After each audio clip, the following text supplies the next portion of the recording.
This is the video summary, so I'll just quickly go through it. There were two problems. The first problem was inside the cab with the fan and the resistor, and the second problem was in the engine bay with the alternator not turning on the relay. So the first problem was fixed. The fan wasn't working at all. That was fixed by putting a new fan in because the old one was binding, and because it was binding, these contacts here, as you can see, this is a representation of a broken resistor. So you can see those two bits have sprung away. So the original resistor was soldered up by an electrician at work, auto electrician. So in other words, the first part of the problem was fixed with the new fan, fixing the relay. That didn't fix the problem 100%. At that point it was intermittent, so sometimes the fan would work, sometimes it wouldn't. So the second part of the problem was I had a bad alternator that wasn't turning on the relay. So I put in this old alternator I had that then turned on the relay in this position here. So the alternator turned on the heater relay here. The heater relay was here, it found itself here, whether I'll probably put it there. That's the AC position on a 1995 Holden Rodeo. While the motor was running, while the engine was running, the auto electrician dropped the relay in the proper, in this position here, in the heater position. The engine didn't seem to idle. If I put the relay in while the engine was switched off, I'm not sure about that one. But so the second part of the problem was putting the alternator in, a working alternator. Because it was working, it would then switch on the heater relay to the heater fan. The fan was switched on because it then had a working resistor. Be careful when ordering a resistor. Sometimes the rotation is wrong. Here's a real introduction to this heater fan problem. So the heater fan stopped working, it wound down. It stopped working in an unusual way. It seemed to sort of drop down in revs per minute or cycles, and sometimes it would work, sometimes it wouldn't, and it just it stopped working in a strange way. Usually when you're trying to fix something and there's something very strange about it, it's usually the ground or a ground. So what the actual problem was here, the video will follow this introduction, but just to save everybody time, the actual problem was the alternator. So this is the old alternator, and the other alternator was about a year and a half old. And I had dashboard warning lights that were getting brighter and brighter throughout this, trying to fix this problem. The problem first originated in the middle of summer, and now it's winter's only about a month or so away. So although the alternator was the problem, there were also other broken components. So there's an auto electrician at work, and he looked into it a bit. The heater fan relay was in this position here, which is the AC. When I put it in this position at first, the engine wouldn't idle anymore and would shut down. But when the auto electrician at work put the relay in this position, it kept running, and that could be because the motor was running at the time. The auto electrician could move this and did isolate the problem before I put the alternator in that fixed the problem. However, it would work sometimes, and then it wouldn't work other times during trying to fix this. Of course, when the fan's going, we had power at the fuse, and when it wasn't working, we did not have power at the fuse. There were also possibly separate or the same problem tied in with the alternator at the fan and resistor area. So we had a broken resistor. The auto electrician soldered it up at work, and we installed it. However, it was still intermittent at that stage, even with the new fan. The new fan didn't really seem to cause any problems or any differences.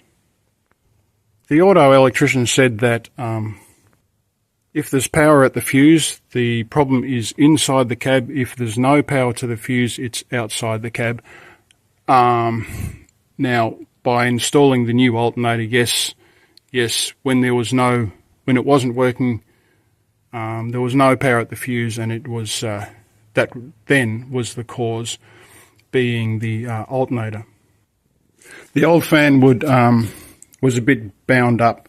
I did loosen it up by turning it upside down and just gently tapping the graphite, probably from the contacts, and I got that out. Okay, well, I hope you enjoy the video. This is just a very quick summary. If you would like to know any more about this, I think, complex and maybe multiple problems in fixing the fan, then the following is the video from fixing the heater fan. So my guess is the problem was actually a bad ground, because the other alternator was showing signs of a bad ground on the warning lights on the dash, and it was intermittent and strange problem, and so that's usually a ground. Okay, this was the culprit.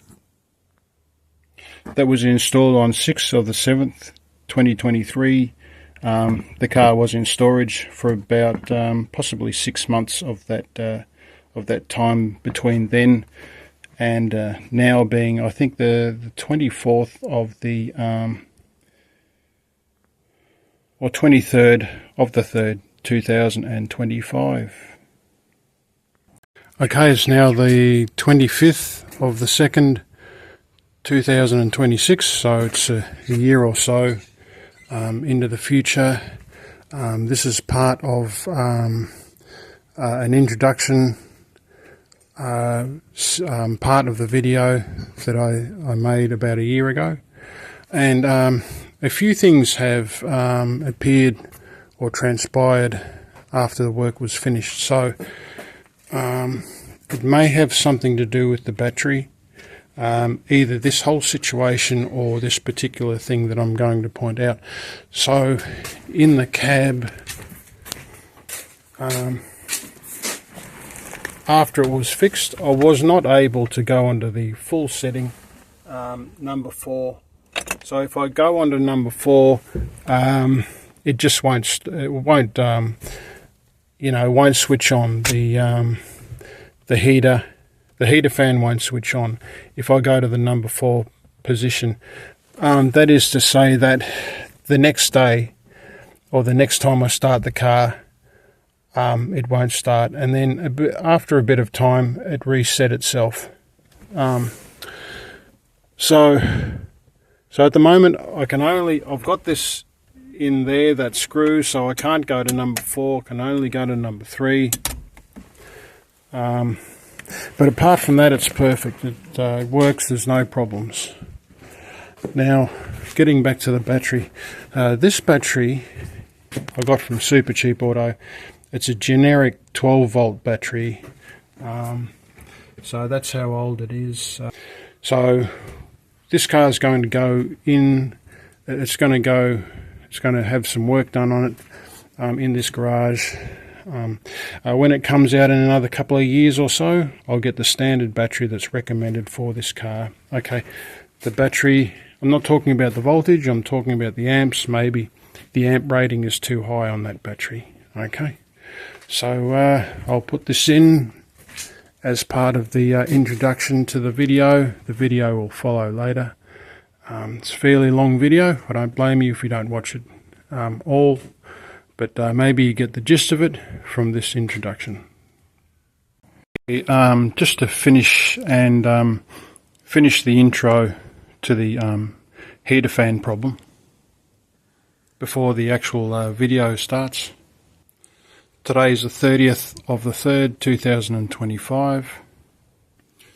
So I've spoken to a leading hand mechanic and I think 2 auto electricians about this problem, and I'm just going to read through what they said. I'm not sure where I got this from, but I heard, or I've written down, it may be from me, it may be from somebody else, I really can't remember. A heater fan can take out alternator components, the components, not the actual alternator, and ground out positive to negative. I think that was from the leading hand. This is from an auto electrician that actually had his own business, his own successful business, before working where I work. Now, he said a bad alternator was turning the relay on and off and wouldn't have known about the bad fan. So he's saying that it was 2 completely separate separate systems that happened to go out at the same time. Talking now about the ground, he didn't think that it was an alternator bad ground, as in the positive and negative grounding out within the alternator. The mechanic, the leading hand, I think, he also said that a bad fan could take out the components of an alternator. I could have written that down twice. Another auto electrician, a very good auto electrician, said a failing alternator wouldn't switch on the heater fan. So that just about sums it up. So just let me. So yeah, so the alternator wouldn't switch. A failed alternator wouldn't switch on the heater fan, at least in this system. So before, when the fan was intermittent, then sometimes it would switch on the fan and sometimes not here. So I'm not going to add any more to that. That's what I was told, just discussing this problem. And so the following is the start of the heater fan problem. Okay, that was the introduction. Enjoy the video, which is starting right now. We have a 1995 Holden Rodeo. It's got a 2.6 in it. The car goes well. The only problem is that the heater fan doesn't work, and although it's a bit concerning that I don't have power at many of the fuses, I've been using this car for work, getting to work and back. I'll just start it up now and I'll put on some lights just to show that everything works.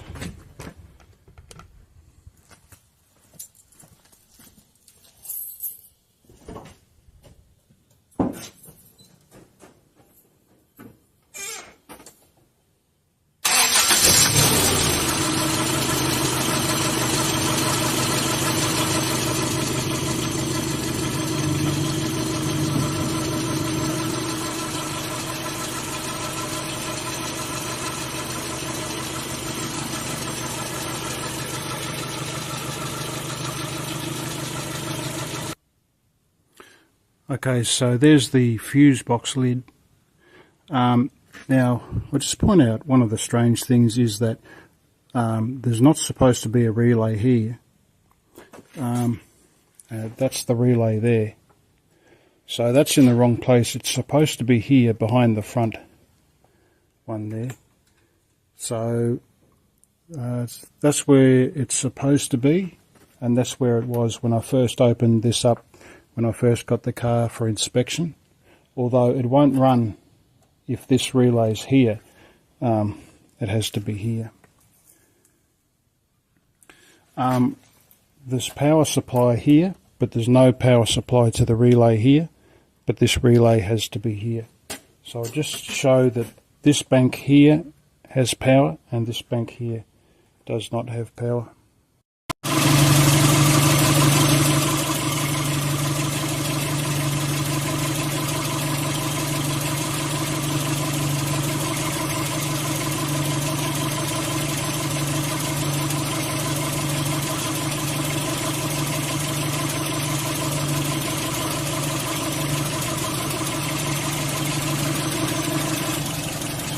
Okay, so with the engine running, it looks like I've got power to the headlamps. So that'd be the two headlamps there, and there's no power to the air conditioning. This car has no air conditioning, and there's the heater. Okay, last weekend I didn't have power to these rear fuses, and I do now. Not sure what's changed for that. It doesn't have air conditioning. Let's install the heater resistor and a new heater fan, and maybe the resistor will send power to the heater fuse. But I'm not really sure about what's going on with the headlight fuses, why I didn't have power last weekend. It's the 3rd of the 3rd, 2025. At this point, I better just say the history, tell you the history of this car with the heater fan. The heater fan stopped working, and I fixed it. You may be able to see just here, there's a white plastic joiner. I cleaned that up and the heater fan started again. Then it stopped working. I couldn't find any power at the resistor or the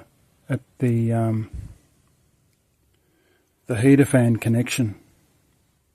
I just want to show what's going on with the power supply to this relay.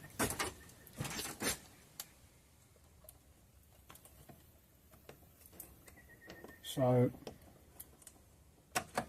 the ignition's turned on.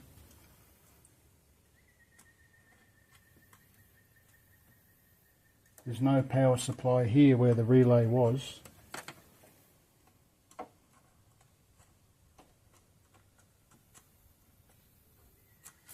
And there is supply to where the relay should be. However, the car only functions when the relay is in that position. If I put it there, I don't think I can even start it.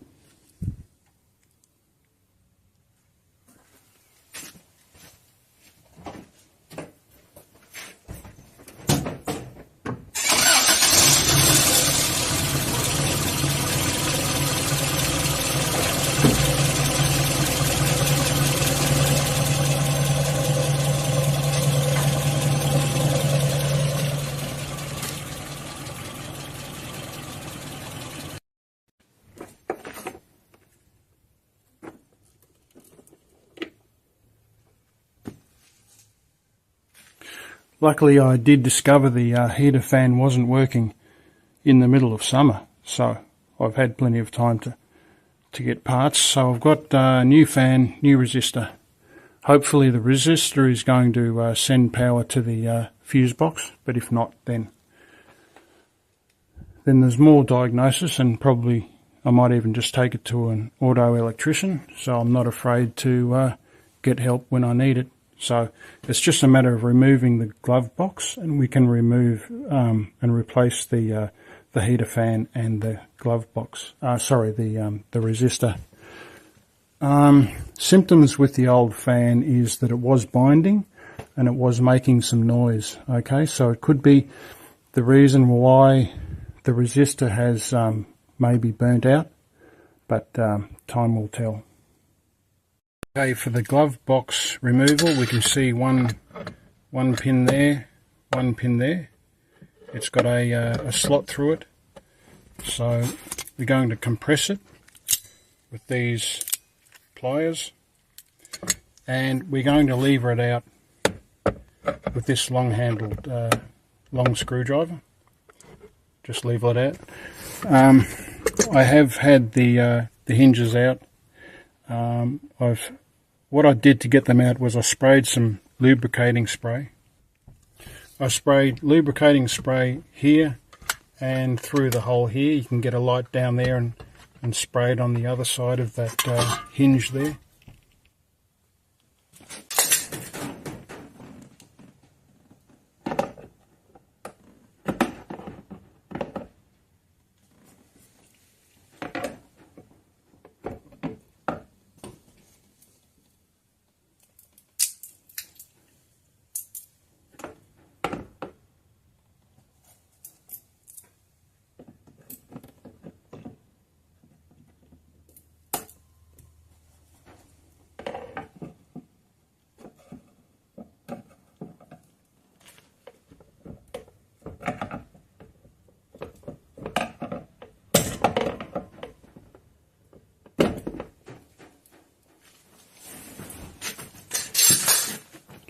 So there's the hinge there.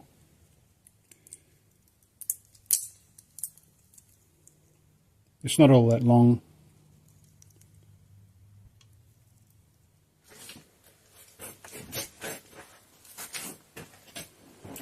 Now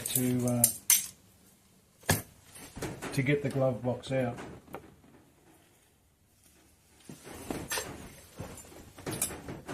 From what I remember, it's just squeezing in the sides.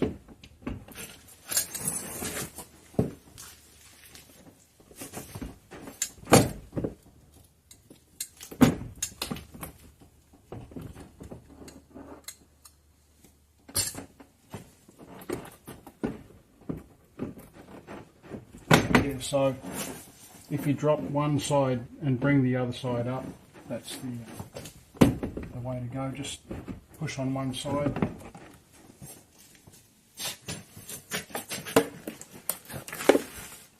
It's pretty easy. It's got this flexible area here.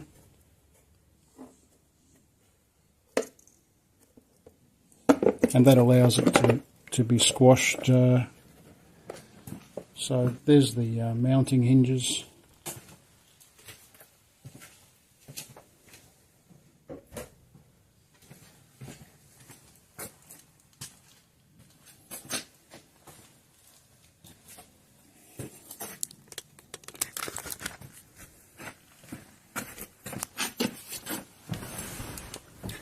Okay, so now we've got our heater fan on the left and our resistor on the right.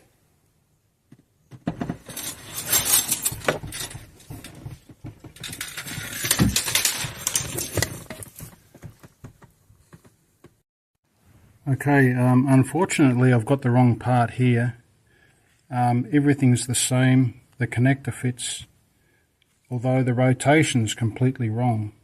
So we can see the screwing points here as opposed to there, and also the different design.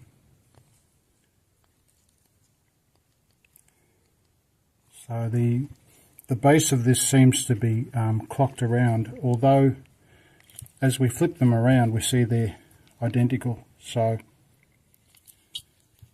I'd say that's the new part is the wrong part.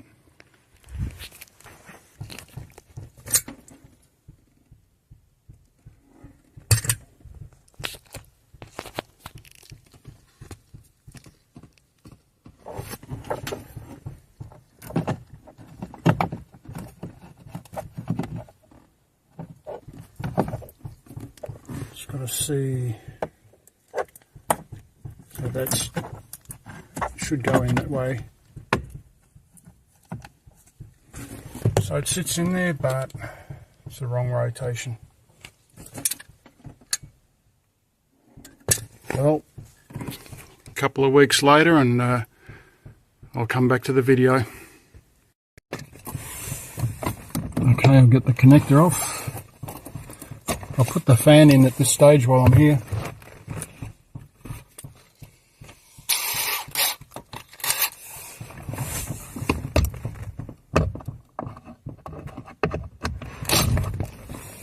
And I'll get a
anti-clockwise.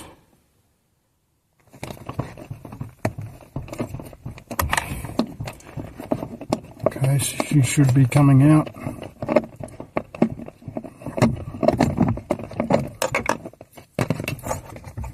Do the rest by hand.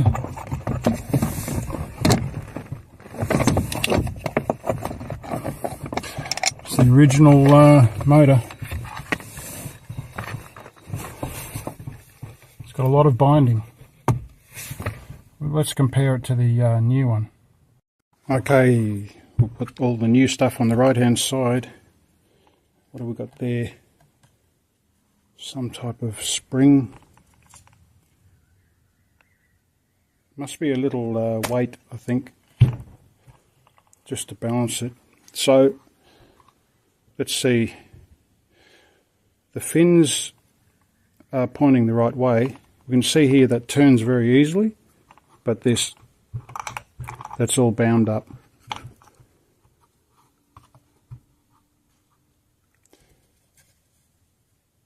Okay, it's got a different joining mechanism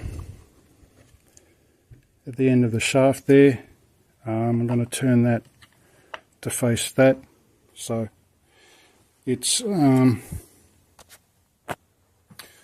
the same design, more or less.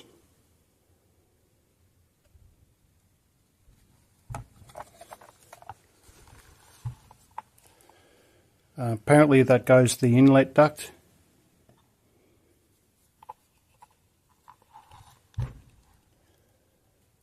But that I'm not so sure of. It probably goes to the air conditioning duct or the air duct. Okay, well, the joiner is different. In my experience, they usually are. So instead of having a joiner at the housing, we've got a separate joiner here. So let's put this on and see what happens. I hooked up the new fan. I connected up to the new resistor that doesn't fit. I had to connect to the fan with this this wiring, so that wouldn't fit. It's too small, and probably see that's a bigger connection. So that didn't work. So it's off to the auto electrician, and I'll let you know what happened there. A bit confusing because, as I say, I cleaned this joint up here. And also this one, these were a little bit dirty. I cleaned them up and it fixed the heater fan issue, and then I could just hear it from time to time just get slower and slower, and then it stopped. So this one's going to be interesting. Okay, so before it goes into the auto electrician, I'll just tell you what I've found. So I thought there was no power supply to this bank. During the week that has changed, so now we get power supply to these rear ones, but not to the heater fan, the yellow one there. We've got power supply to these two, but not the two at the back. there's no power or ground going to the heater fan at the joiner.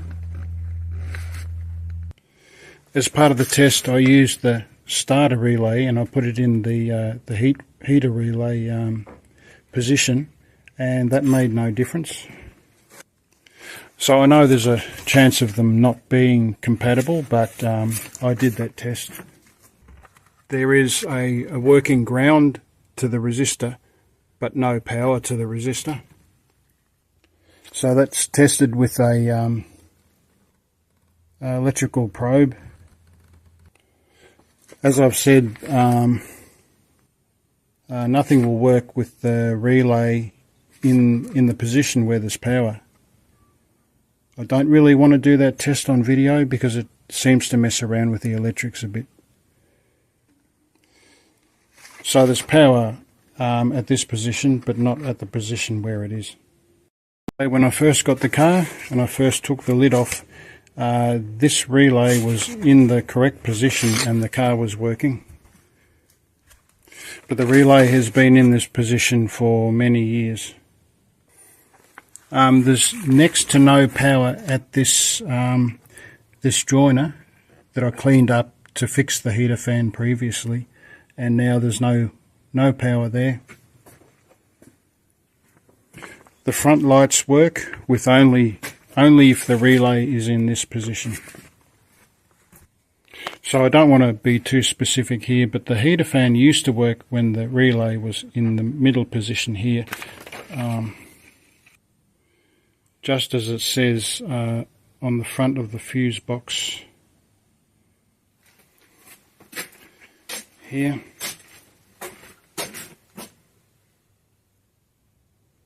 It's a little bit dirty, but hopefully that shows up on video. And as I say, the symptoms of the heater fan before it stopped working was a type of binding or squeaking noise. Looked up the original resistor. I just found that, and that makes no difference, so take it to an expert. Okay, so one interesting thing I've found out is there's no longer any power at the rear fuse cluster, at the fuse box, once I've connected the both the heater fan and the resistor. I'll just show that now. So just note the lights are working.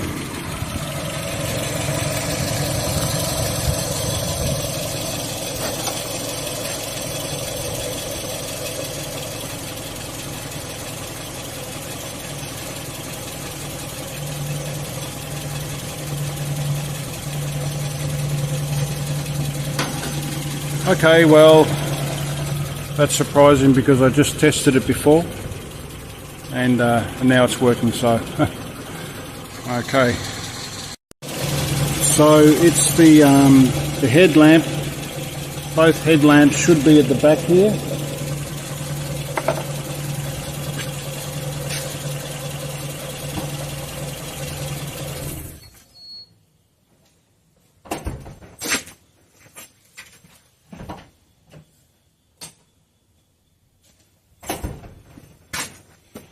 So we'll see what reading we get with the engine switched off.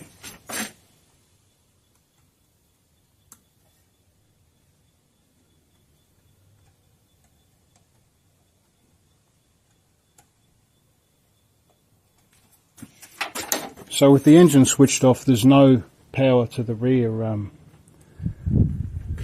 fuses. I'll start the engine up.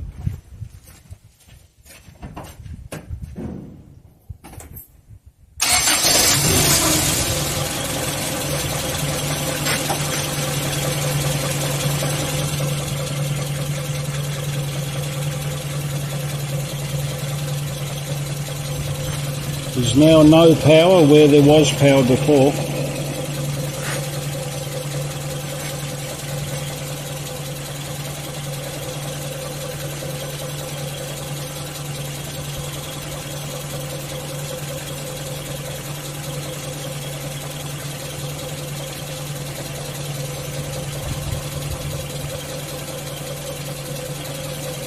Oh, I beg your pardon, I'll turn the front headlights on.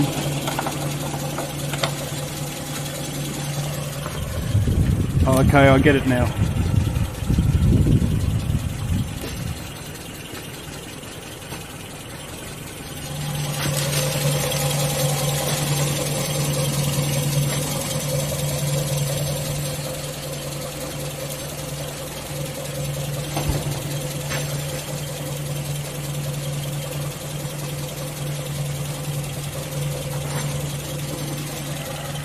Okay, so the headlights come on, the fuses, there's power probably via a relay to the rear fuses. I was thinking it could be one of these main fuses here, but that one looks alright. That's a 60 amp. That's a 60 amp main fuse, and this other one just here is what's that, 30 amp main, that one there. So being main fuses, they must have power supply for the car to be working. I mean, I use this car right now literally to go to work and back 85 kilometres 6 days a week. So well, it's looking like a burnt out wire. That's what I've got my money on, so let's wait and see.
Okay, we've got a new fuse.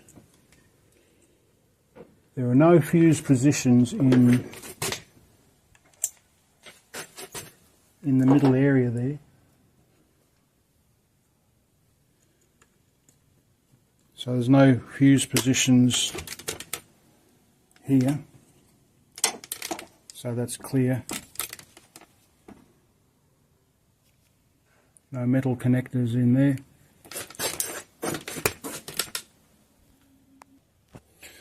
And that makes no difference. So, you know, the problem would have to be in here if there's no power supply to the heater fan fuse. Testing, I've had the back. I've flipped it over, had the back off the fuse box. From the back pins or back connectors, there is no power supply here. Yeah. Okay, it's about the 8th of the 3rd, 2025. With my test light this time, I have been using a piece of wire to bridge to try and get the fan to work where the relay is. when I put it back here, the engine does drop in revs per minute, and after doing that test I've got a small current on the tester. So, you see it there? That wasn't there before. So we've got that good power. And again on this front one there's nothing.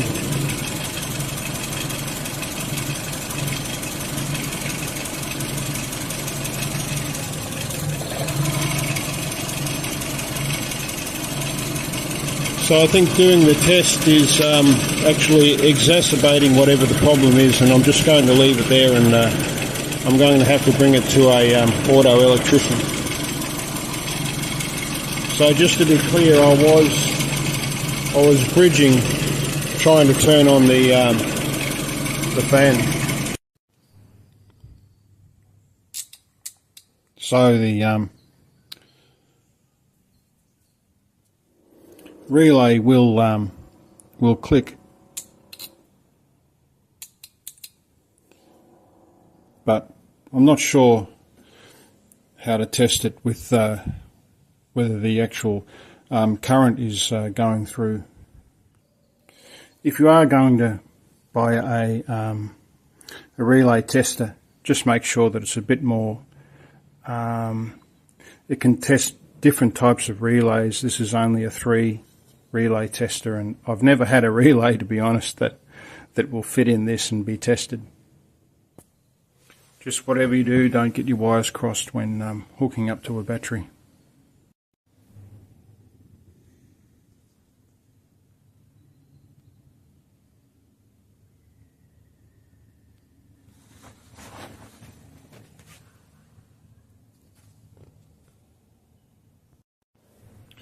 Okay, these are the same relays. They've got the same number.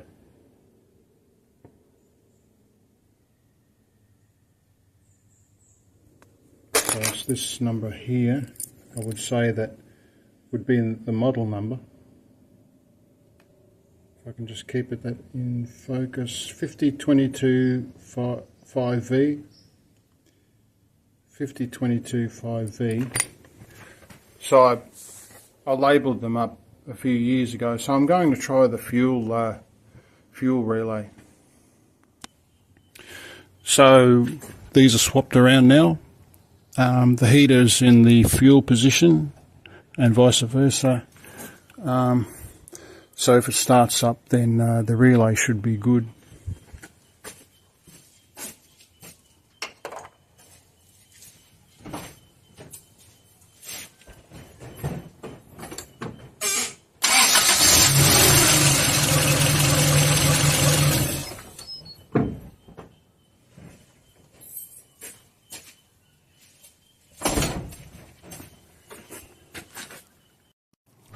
Okay, turn it on. Off. On. Off. Okay, on. Okay, that's the ECM. Alright. Okay, just as a side job, I'm going to replace the oil sender unit, oil pressure unit. So I don't know whether these connectors will disconnect, but they've come away from the unit there. The car is up on blocks.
So it looks like that switch there and that joiner in there for AC hookup. We've got 4 screws on either side, so I'll undo them and maybe we can test the speed switch. Okay, well that has a joiner in behind it. 3 months away from being 30 years old, this one. Build date is June 95.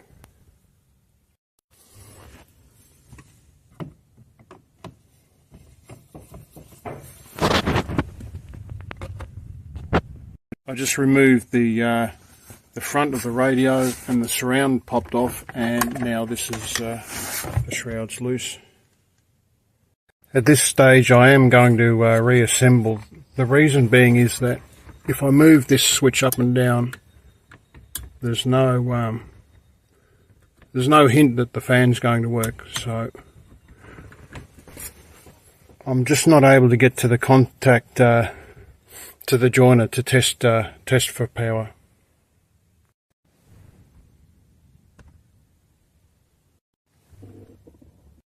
Okay, it's the 16th of the 3rd, 2024.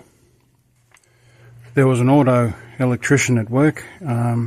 He told me to start the engine and put the hazards on, move the car forward. So the electrician tested the wires. I'm pretty sure that after checking ground here, I think he removed both,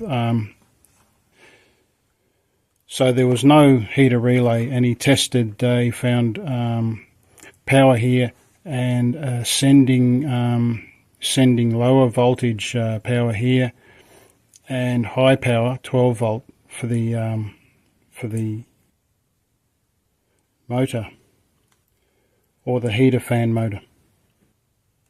So with the engine running, I just pointed out that there was a low voltage and a high voltage, and he put the relay straight in, and the motor ticked around and kept running perfectly. So maybe, I don't know, maybe moving the relay from the AC position to the heater fan position, you have to have the engine running for the computer to keep running the engine. I'm not sure. So he did a bit of prodding, and he bent some of the terminals just to give better contact, and he did the same thing with this connector here to the resistor, and so he found power. After putting the relay there, he found power here to the resistor and the motor. Straight away I didn't have indicators, or I might have had hazards but not indicators, or the other way around, I'm not sure. However, after going back to the car, after doing some work for a couple of hours, going back to the car, I did have indicators and hazards. The auto electrician said that was completely separate, on a separate system. Now the hazards have been intermittent for quite a while, and he told me to get some contact cleaner and just spray in around there and just turn it on and off. The other day, in fact yesterday, when I went to do some shopping, the hazards work if these two lights here are on. If they're not on, but I can hear the relay, then they're not working on the outside of the car. I did manage to wobble the switch and get them to work, so that just needs contact cleaner, and that must be a separate issue. So I've been using the car for the last, say, 4 or 5 days since the auto electrician had a look at the car, and there's no problems with the engine or starting. So as I say, the auto electrician did bend and work the contact points at the relay and the fan and the resistor. Now, what the problem is here is we have 3 bad resistors. So what's happened is the original, this one here, and I'll talk about that in a sec. You can see some new soldering there. That's the original one from 95. Now, the old fan burnt out that resistor. It burnt out that resistor. And the new resistor I got from eBay unfortunately didn't work from the factory or where it was sent. Now the auto electrician broke away the plastic here on inspection when he was inspecting the car, and he saw those solder points, and he knew that that they were good. So I think because it's not an AC, because it's not air conditioning, he could solder those 2 parts, it seems, together. I better take a closer look. Okay, so that's the view of it. This looks like the underneath of it. This is the original one, and I think that's air conditioning and blower motor. And he's welded them together, maybe to give a better contact. But he says if the fan's not working and there's no airflow, then the solder will break, and your motor will stop working because there's no power supplied to the motor. But as you can see, he's removed the plastic from around there to give better airflow and, of course, to carry out the work. He said that these things get very hot. So I'll reinstall this. I might get another one, a spare one, I'm not sure yet. They're not cheap. So there's the contact cleaner. I'll spray those contact points on the hazards and indicators. And also found these main fuses. They were $10 each, and they look a bit more healthy. I'm thinking the copper probably looks a bit more healthy on them. I'm just trying to focus compared to what seems to be a bit of copper rust on there. If it'll focus, it's probably hard to see, but you can see that's not a copper type of colour. And this one, I can see with my eye on the right hand side, there's a bit of what seems to be rust on that one as well.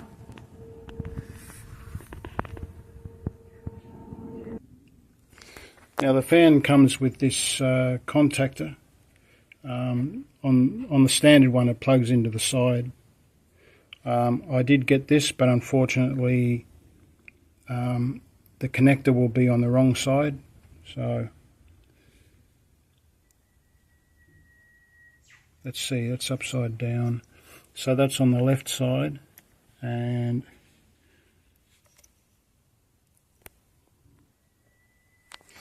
yeah, so that's on the right side, up the top there. That's on the right, that's on the right, but when they go together, it's a bit of an optical illusion. But this will go to the top, put it that way. This will go to the top, and that is at the bottom. So when we flip them around, they don't line up. So anyway, I've got some of these joiners, and I'll just have to make a joiner out of that. So I'll get that work done, and we'll see what we've really got. Okay, so there's still no power to the fan or the resistor or the fuses, the AC or heater fan fuses. The top ones here are the headlights, so they power up when the headlights are on. but the AC and well, this car doesn't have AC. So the heater fuse also doesn't have power. The auto electrician got power here at the fuses, and also this is the resistor that was in the car, and we can see here that the contacts are completely broken. Okay, so I've got this hooked up to the battery, this lead, battery negative, and we're just going to see. I haven't got anything. It's a bit hard to see, just bear with me. There's nothing here.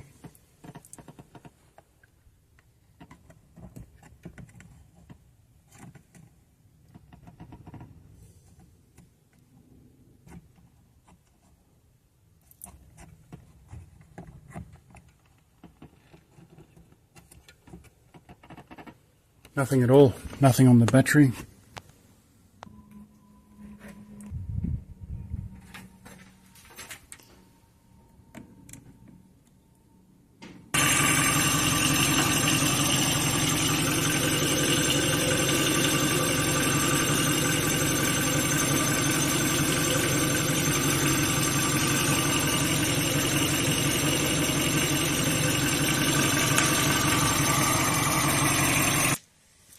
So the new fan is installed, but there's no power here. So, well, I'll replace these two diodes here, 30 amp and 60 amp. Well, it's all connected. Ignition's on. It's neutral.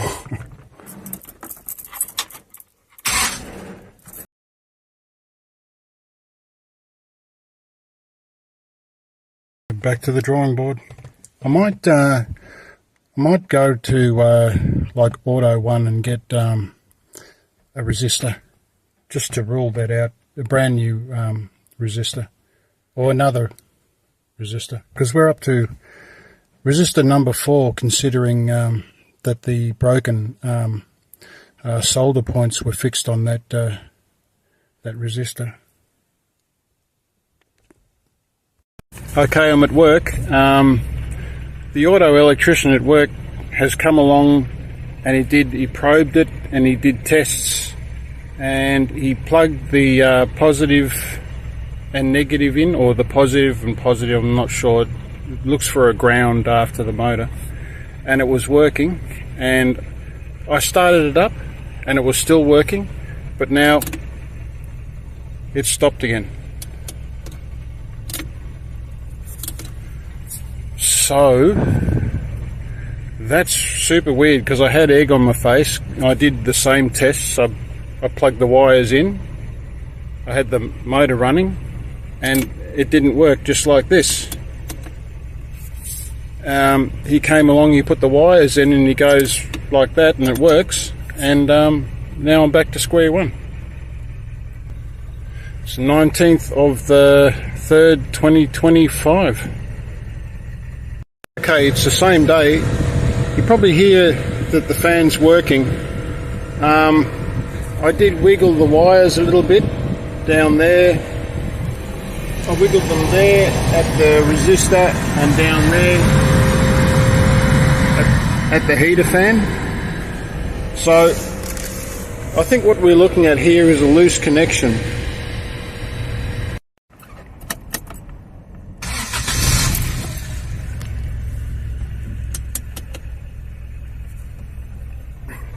Okay, it's dead again, it's not working.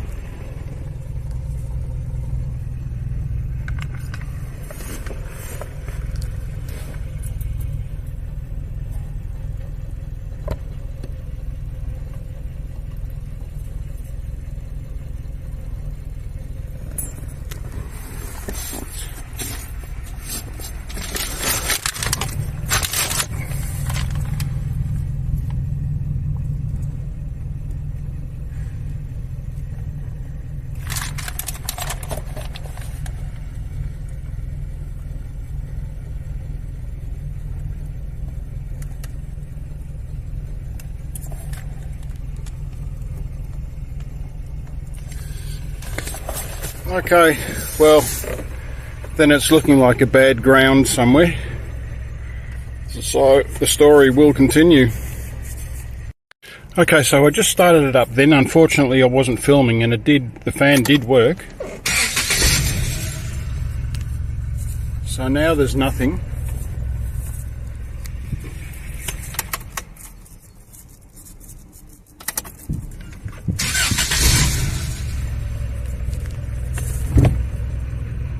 So I'll just wait a bit and wait for it to work again.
Okay, it's working. I did notice that the key did move. It does move a fair bit.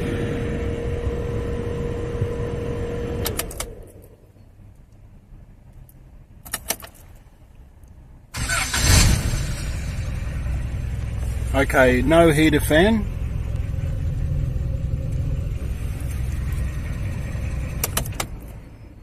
I'll put it in the forward position.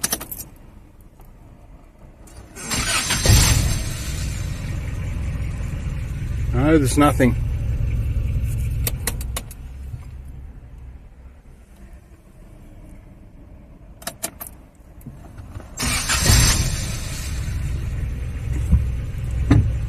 Nothing. Okay, it's 7 p.m. Just finished work, and what have we got this time?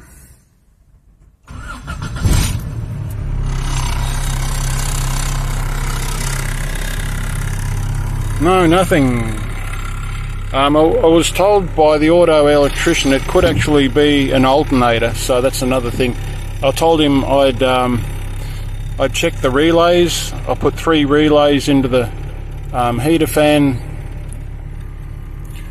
section. He said to check the fuses when the blower motor's not working. Well, we've done that, but he said that it could be an alternator. You see here that there are warning lights on. That was since I connected the handbrake and put the oil pressure sensor on the side of the engine there.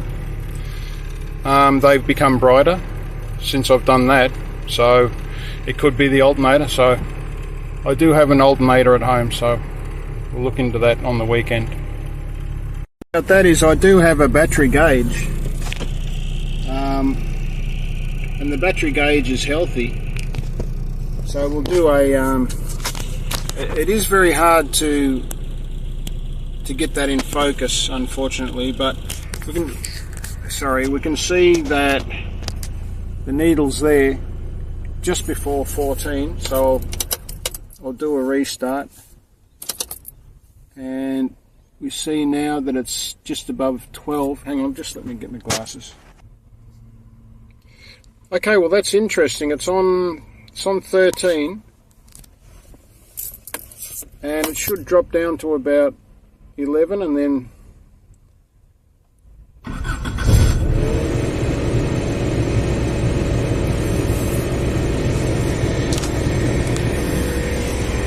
yeah, I think the auto electrician's right. I think that we've got a non-working alternator.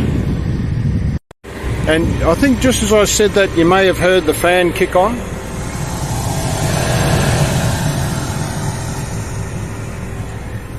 So I didn't switch off the engine and the fan's on, and we're not getting proper voltage. It should be on 14 volts, and it's on, say, 12 and a half. Yeah, I think the new alternator's about 9 months old. I think that it's no good. The speed switch.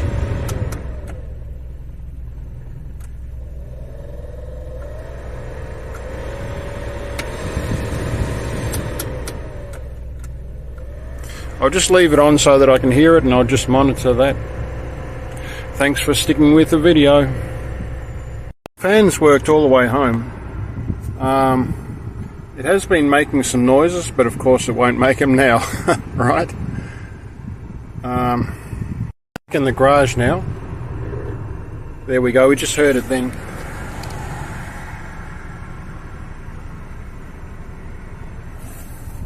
I'll try shifting it.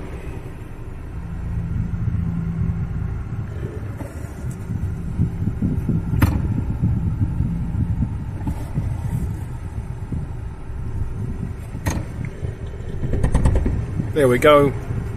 We just heard it then. Sometimes it's louder, but that was the noise that the other one was making. It could be a leaf inside the ducting somewhere. But anyway, you know, it seems to be working, so I'll turn it off. It's a bit hard to see. I might just turn on the light. So there's the ignition.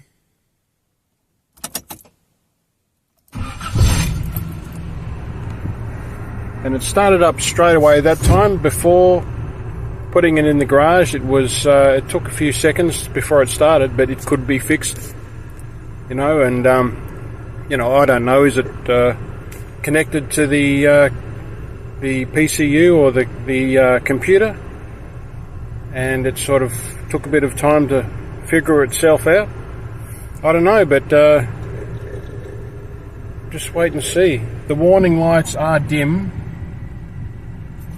I might be able to show on startup they're very bright, and then they dim. I think that could be some other type of issue. But for now, right now, it's fixed. Why it wouldn't turn on before, I don't know. So it is a bit embarrassing that, you know, I couldn't get it to go, and yet every time the auto electrician came to work on it, whatever he did, it fixed it. I'm just going to show that the different speed settings, there's no noise, so I'll start her up.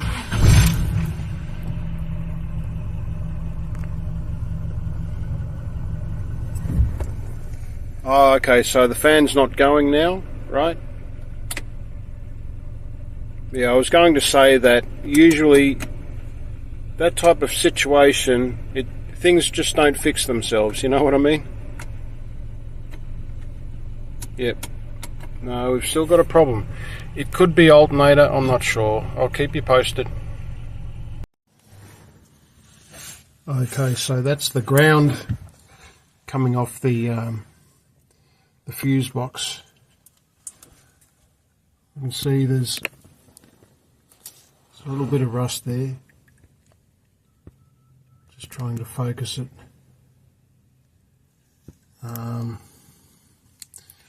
The back of the contact doesn't look too bad, but there is a bit of rust there, so I'll clean that up just to rule that out.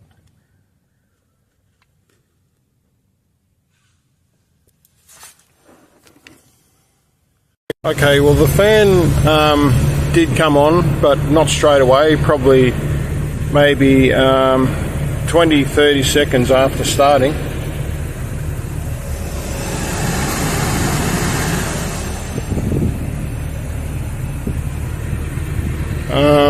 I don't think it made any difference.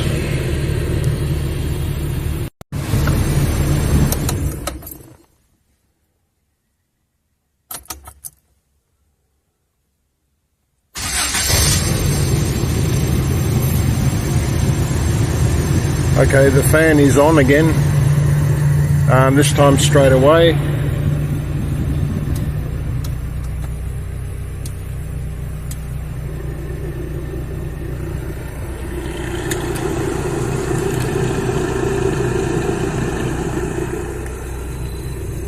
Bit of noise again on setting 2.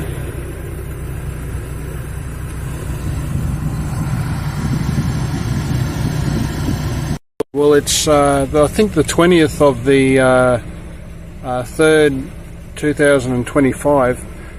The auto electrician at work did get the fan working by moving the relay in the heater relay, but it did work all the way home, but it's not working now. So the auto electrician just compressed the joiners where the relay sat into the fuse box, and as he moved it, it went on and off. But if I move it, there it is there, then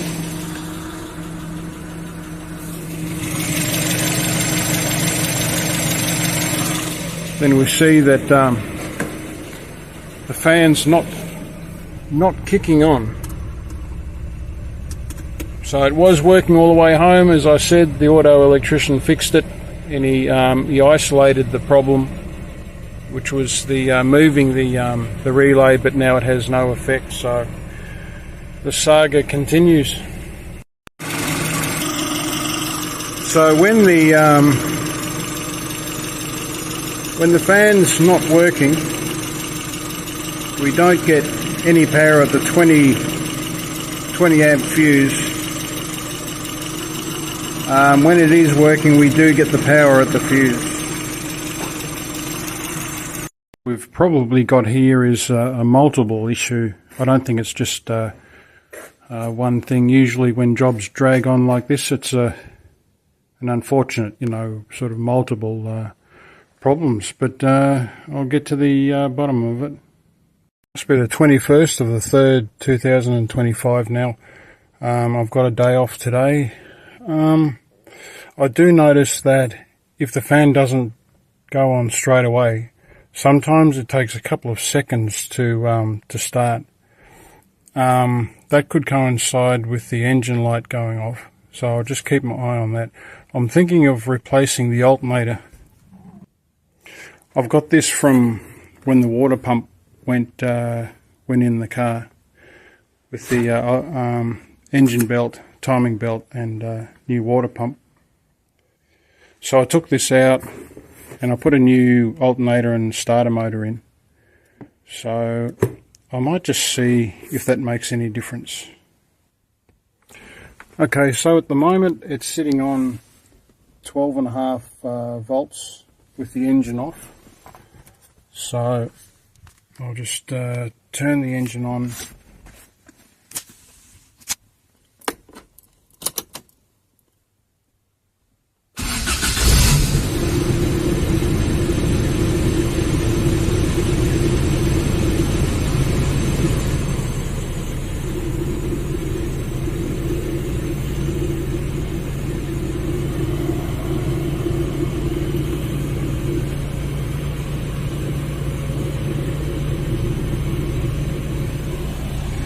Okay, so it does increase a little bit gradually. So when on the open road it's closer to 14 volts, or where it is at the moment.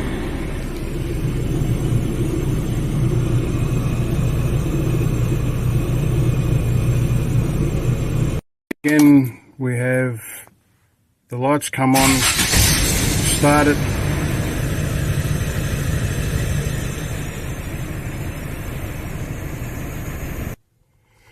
As I said, I connected the cable, or connector to the handbrake just recently, and also I installed that oil pressure sending unit. What I might do is disconnect both now and just see if that makes a difference.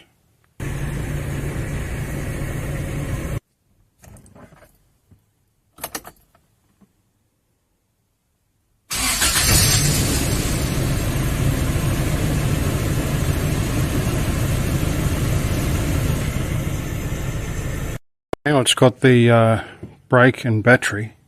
It did have an oil pressure warning light, but that could be the pump, the oil pump, maybe. I have high viscosity 60 weight engine oil. So far as I know, the engine's getting good lubrication. It's got 500,000 kilometres on it. Also, the brake warning light, yes, I know about, it needs new brake shoes on the back. That's not such a big deal, I can do that.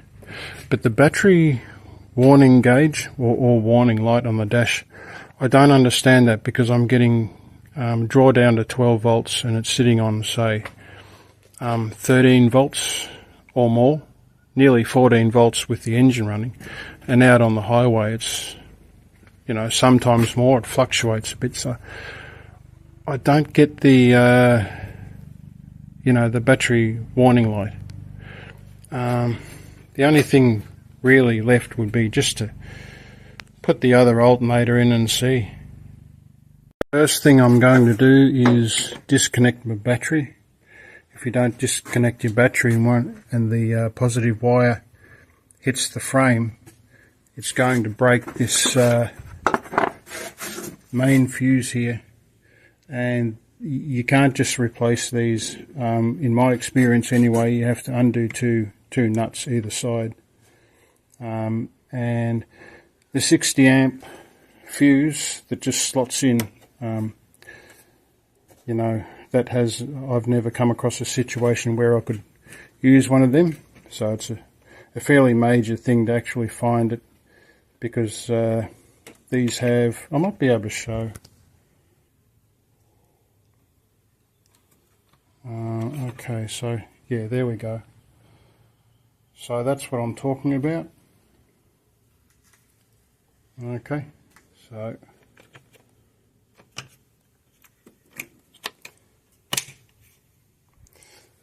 I'll disconnect the battery.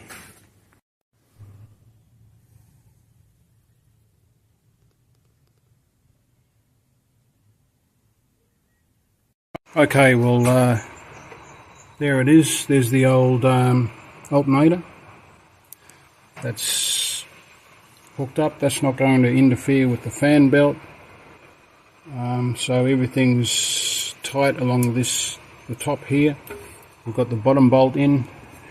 And one interesting thing I notice is usually when I reconnect this positive wire, there's a sound as if the fuel pump's running, or the fuel pump's priming, but oh, okay, I heard it then. Must be because it's raining outside. So, well, we'll start it up and see what we've got. Okay, I'll turn her on. We've got our usual lights. The fan does go straight on. We've got the same voltage.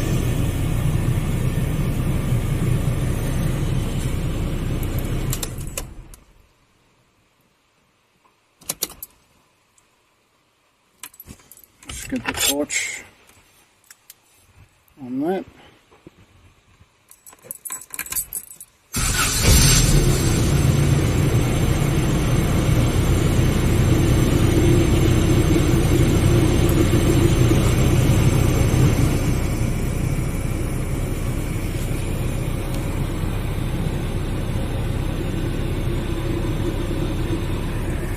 Okay, that's precisely the same voltage, so that's a good alternator. And I don't believe it. We've got no warning lights on the dash.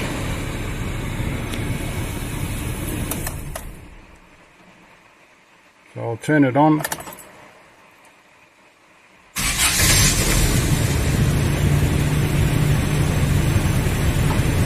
I've got a feeling it's fixed. Okay, that's 25,000 kilometres old. Or, in other words, it's done 25,000 kilometres.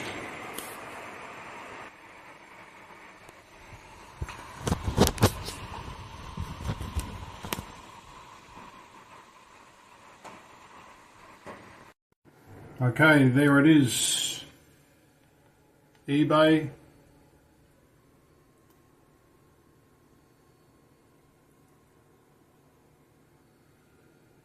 Thanks Auto 8. $300 is not cheap for an alternator for a Holden Rodeo. Okay, let's see what I've had to buy. I bought a resistor and a fan or blower motor. This one was returned. I think I've mentioned it before, but it was the wrong rotation. Yeah, so on setting 2, the that clunking noise is still present, so there's something inside the ducting.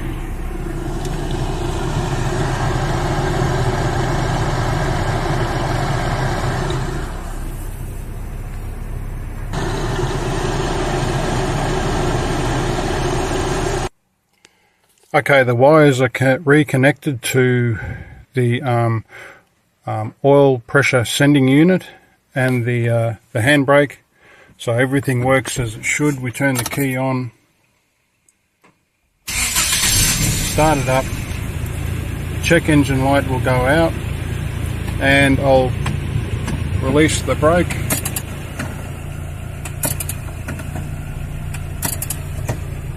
All good. Okay, there's a ground there. I'll write that down. I'll record that, and I'll clean that in about a month's time. So I'll just finish the work on the alternator, and hopefully this is it. It fixes it. Okay, she does still have the throttle position sensor code, so that's 1, 1, 2. So 1 is the first number, and beside that to the right is 2. So that's 12, and that's throttle position sensor on this ute. Has been calling this car from time to time, but it's not dead yet. So, well, we'll see how she goes now. Okay, it looks like I spoke too soon, because I undid these 2 top nuts here holding the bracket on, but that's also part of the water pump. You might be able to see the new water pump behind there. There is some coolant missing from the header tank, and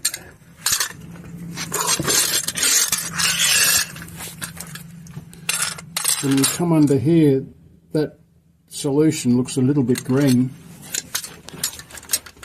and unfortunately when we look at the engine, there's the telltale signs of a leaking water pump, and we can probably see there's the water pump up there. I should have it's coming from the gasket. I did put silicone on the gasket. It's not actually coming from the hole there. So yeah,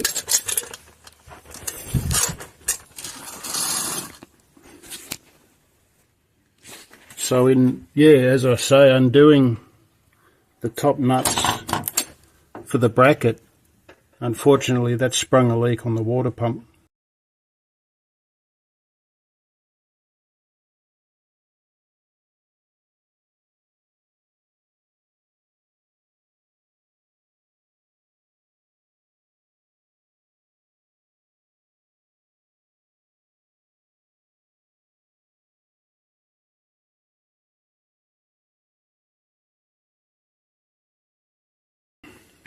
Thing that could be happening is maybe the bracket's on an angle and it's bowing the water pump out. But yeah, that's okay. Well, I've just taken it for a drive. The underneath looks,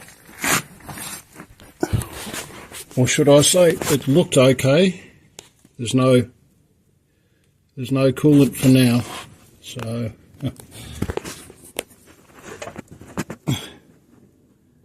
so there we go. I'll just get a torch.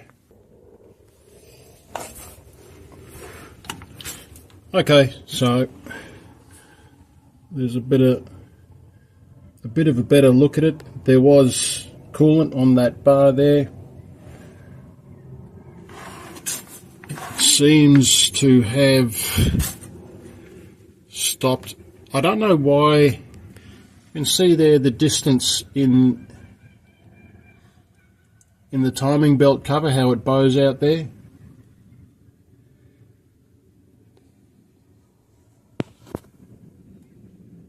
Anyway, the car's not perfect, I'm pretty sure. We know that. There's no coolant coming out of the hole there, the seepage hole when the spline wears out, but there's no coolant. There was coolant on that bolt and along there, so after the test drive it seems okay. I'm just a lay person, I'm not a mechanic or auto electrician, but I would say that you probably want a separate mounting for the alternator. You want to come off its own framework, say for instance this type of thing for the alternator bracket, you know, just maybe an L piece connecting to the top alternator bolt there. Because having your water pump leak when you remove the bolts for the alternator bracket it's not exactly confidence inspiring. The coolant leak did stop when I did up the bolts on the top there, and I could also reach one of the bolts below from underneath the car. Of course, the car was started just for diagnosis and, you know, having a look at the dashboard, etc., and the reconnecting those sensors. So the car was used while the top bolts were out. And lastly, the alternator bracket did seem straight. I don't know how much the camera's picking up there, but the belt seemed straight, right? And the alternator also. When I put the alternator bracket to fix it onto here, it was it seemed straight. Of course, you know, if it's not straight, then there's going to be torque forces on the top of the water pump. There could have been many different things at play here. Of course, we know that the new alternator had some sort of an electrical issue, probably grounding out or positive and negative meshing together a little bit. Was that related to the fan? You would have to ask an expert auto electrician. There is some noises in the ducting, but the old fan did make some binding noises separate to that rustle noise in the ducting. The old fan, as we know, was harder to turn at first, the original one. So was that putting load on the resistor and burning out the resistor? Well, that could be too. It could be two separate issues, or it could be the alternator playing on the whole system. So anyway, it is fixed now, so time will tell. And if there's no, you know, coolant leak and the lights don't come back on, then that's a fix. Thanks very much for sticking it out. If you're watching to this stage, please like and subscribe. I know I'm not a polished producer or anything like that, but I do what I can, and this has worked out in my favour this time. I know that this car won't be around forever. It does have diff issues. it needs a new U-joint on the drive line or drive shaft, and there's 8mm travel on the U-joint measured in the diff. So anyway, for now it's going. Will I register it again and do another year, which would give me 2 years with the water pump and timing belt work? Well, that remains to be seen. Anyway, I hope you liked the video. Over and out.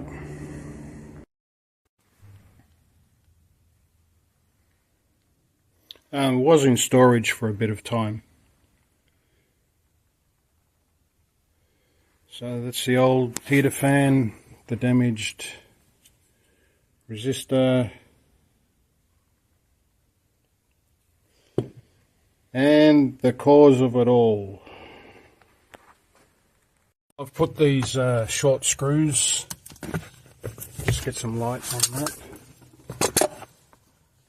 I put short screws on either side of this part of the duct there. So it's locked in up the top there, can't go any further, but down the bottom there was a gap. And I've also put them underneath. Okay, so I'll let you know how that goes. Maybe that noise will stop. There is some vibration from here, as I say, but when I make sure there's no noise coming from there, there is noise coming from down this region. Seems to be underneath, so we'll see how that goes. The only real difference I can see between this good alternator and this is a week later, or what is it now? Sorry, it's what's today? 23rd of the 3rd, 2025 today. Yeah, so it's 2 or 3 days later. The only difference I can see is when I started up that it goes from 13 to 14 volts straight away. So I'll start it up now. I'll keep it in focus.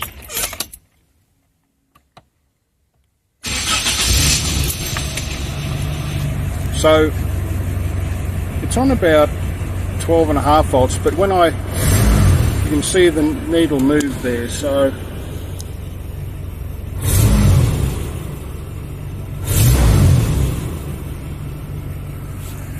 that must be the healthy sign that you look for in a battery gauge with a good alternator. Leave it. The car and the heater fan's been fixed for probably 4 or 5 days. It's getting a little bit cool. I reach for the hot and cold and it's jammed.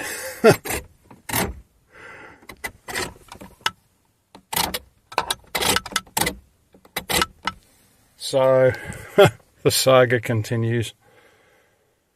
Okay, it's Sunday 30th of the 3rd, 2025. So let's have another look at the travel. It doesn't seem to be as travelling as much now as it did before. The only other thing that it could be is when I put these screws in to close the gaps on either side, the plastic does shrink over time and change, measurements and proportions. So I'll just back out those screws and see what I get. That's all I can think of. Okay, happy days. We've got full travel.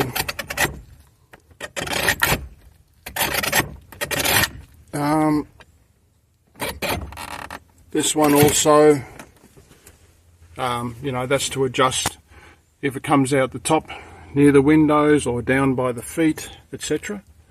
The fan works, and the hot and cold.